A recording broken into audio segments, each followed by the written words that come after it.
कपालभाती प्राणायाम। यामध्ये फक्त श्वास बाहेर सोडायचा।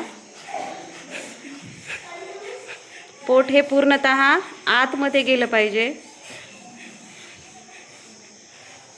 कपालभातीमध्ये एकाग्रता वाढते। तुम्ही केलेला अभ्यास हा लवकर लक्षात राहतो। अभ्यासामध्ये मन लागतं। त्यासाठी तुम्हाला कपालभाती प्राणायाम खूप आवश्यक आहे। तुम्ही हा प्राणायाम दररोज करायचा आहे। आता सुट्ट्यांमध्ये या प्राणायामाचा सराव करा।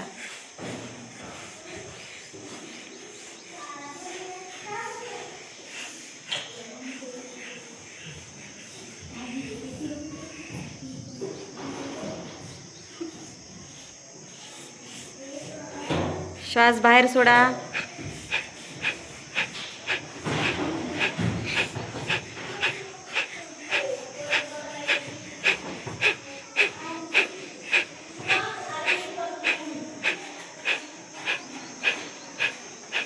कपालभाती करताना आपल्या श्वासाचा आवाज येतो, आवाज येऊ द्यायचा।